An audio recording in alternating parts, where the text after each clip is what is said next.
Hello guys, આપનું જોરદાર, જબરદસ્ત, ખતરનાક, ફાડું, ફેન્ટાસ્ટિક અને હાર્દિક સ્વાગત છે અમારા આસાસ કિચનમાં. અહીં આસાસ કિચન પર આપણે ખાવાની મજા અને પોષણનો સમન્વય કરીએ છીએ.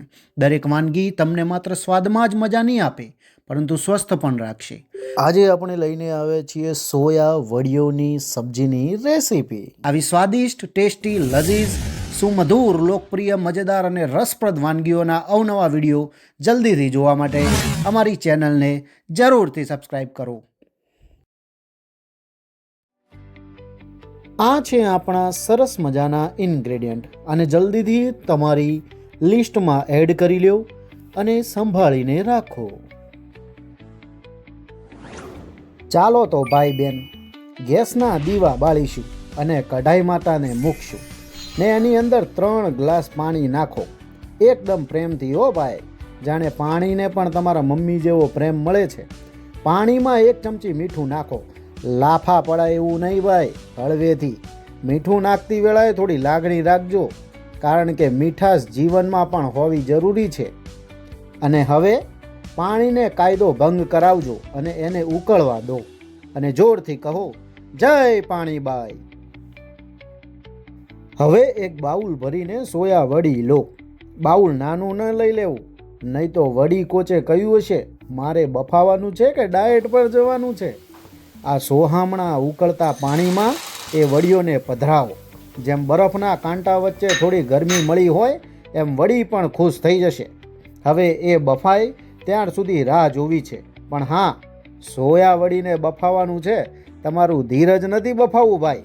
તો ચાલો, વડીઓ બફાય છે ત્યાર સુધી આપણે કંઈક મજેદાર કામ કરીએ, કેમ કે આ વડીઓની વાર્તા અહીં એક નવી રેસીપી બનાવશે.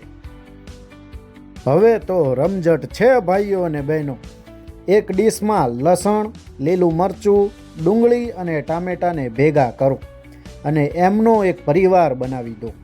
હવે એમને નાના નાના ટુકડાઓમાં કાપી નાખજો, એટલે કે નખરાવાળા ટામેટા અને આંસુ ભરાવતી ડુંગળીને પણ સમજી જવું પડે કે અહીં કોઈ નાયકા કે નાયક નહીં, બધાય સરખા છે ભાઈ.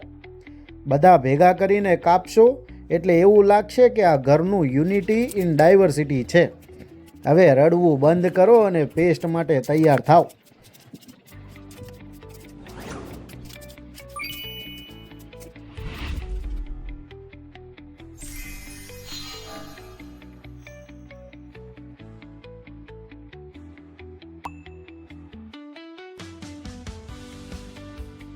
બધા ટુકડાઓને ભેગા કરીને એવું ક્રશ કરો કે એમને પણ લાગવું જોઈએ કે આ દુનિયામાં બધું પેસ્ટ જ છે. હવે આ મસ્ત પેસ્ટ બને તે પછી તમારું રસોડું સુગંધથી ભરાઈ જશે અને લાગશે કે તમે પહેલાં જ વિજેતા છો ભાઈ.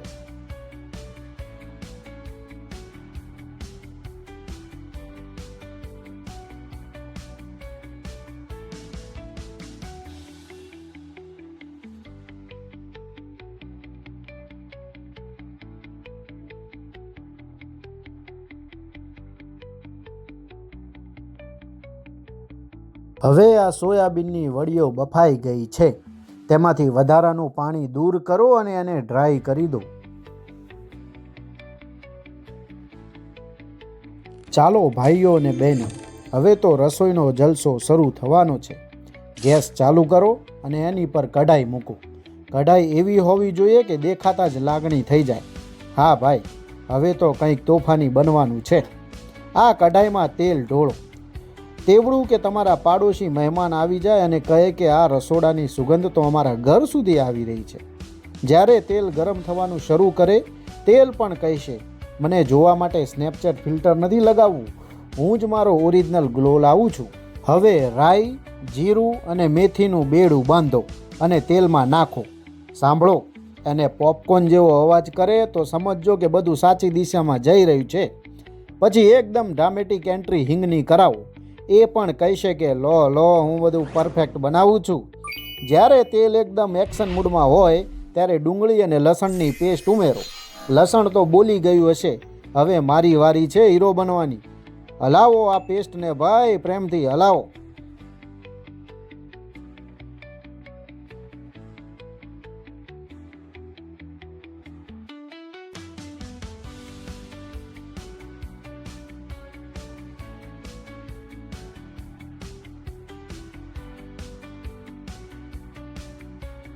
હવે ટામેટાં અને મરચાંની પેસ્ટ ઉમેરો અને હલાવતાની સાથે એવી કિલકારી કરો કે પેસ્ટ પણ ખુશ થઈ જાય. આ તો ફાઇનલ પરફોર્મન્સ છે. હવે હલાવતા રહો જ્યાર સુધી આ મસ્ત મિશ્રણનું જાદુ તમારી કઢાઈમાં ન દેખાય. હવે આ પેસ્ટમાં તમારા સ્વાદ મુજબ મીઠું ઉમેરો. મીઠું કહે છે મારે તો બધું બેલેન્સ કરવાનું કામ છે, મારી ઇજ્જત રાખજો. હળદર ઉમેરો. જે બિંદાસ દાવા કરે છે હું તો રસોઈનો સનસાઇન છું. લાલ મરચું એ વખતે જોરથી બોલે હવે મારી એન્ટ્રી આવે છે, મારી તીખાશ વગર કંઈ જ મજા નહીં. અને ધાણા જીરું પાવડર નાખતા જ કહે છે કે અમે બેસ્ટ ફ્રેન્ડ છીએ, અમારું કોમ્બો ક્યારેય ફેલ નહીં જાય. બધું ઉમેર્યા પછી પેસ્ટને હલાવો એવા પ્રેમથી જેમ તમે ચા હલાવતા હોય અને લાગે કે દુનિયા શાંત થઈ ગઈ છે. હવે પેસ્ટને ઢાંકી દો. પણ એ પહેલાં પેસ્ટને કહો ભાઈ થોડું થોડું તેલ છોડજે, અમે તેલ છૂટવા સુધી રાહ જોઈશું. જ્યારે ઢાંકણ ખોલશો અને તેલ છૂટું પડી ગયું હોય એવું લાગે ત્યારે પેસ્ટ કહે છે હવે હું રેડી છું, મને થોડી છૂટછાટ આપો. એમાં 2 ગ્લાસ પાણી ઉમેરો. પાણી એ તમારા જીવનનું સાહસિક યાત્રા લઈને આવે છે. હું આ મિશ્રણમાં જાદુ ભરી દઈશ. પાણી ઉમેર્યા પછી તેને ધીમા પ્રેમથી હલાવો. હવે એ મિશ્રણ ગરમ થવા દો અને ત્યાં સુધી ચાલો આગલી તૈયારીઓ કરીએ. એવું કંઈક બનાવો કે રસોઈ પણ તમારાથી ખુશ થઈ જાય. હવે એક કઢાઈ લો અને તેમાં 3 ચમચી જેટલું તેલ રેડો. હવે એમાં સોયાબીનની બાફેલી વડીઓ નાખો અને એને તેલમાં તળી દો. હવે ભાઈઓ અને બહેનો, રસોઈની મજા ફૂલ ફોર્મમાં. જે ગ્રેવી તમે ઢાંકણથી ઢાંકીને ઉકાળી રાખી હતી હવે એને કઢાઈમાં ખોલીને એમાં તળેલી સોયાબીનની વડીઓ નાખો. જેમ કે હવે એનો સમય છે એ રીતે મસ્ત મિક્સ થવા દેવું. હવે એ મિશ્રણને બરાબર હલાવો, મકાનના સૂત્રધારની જેમ. હો ભાઈ, ગ્રેવી અને વડીઓ એકબીજાને વાલે મસ્ત રીતે મિક્સ થતી જાય છે. હવે ઢાંકણ ઢાંકી દો અને થોડી વાર ગરમ થવા દો. એ વખતે ગ્રેવીને કહો અરે યાર હવે તો તું ટેસ્ટી બની રહી છે. હવે આ જુઓ, આ ઢાંકણની અંદર કેવી વડીઓ ઉછાળા મારે છે. હવે ઢાંકણના અંદર વડીઓને બરાબર બફાવા દો. એના મિશ્રણના અંદર અને ગ્રેવીના અંદર વડીઓ બરાબર મિક્સ થઈ જાય ત્યાર સુધી એને ગરમ થવા દો.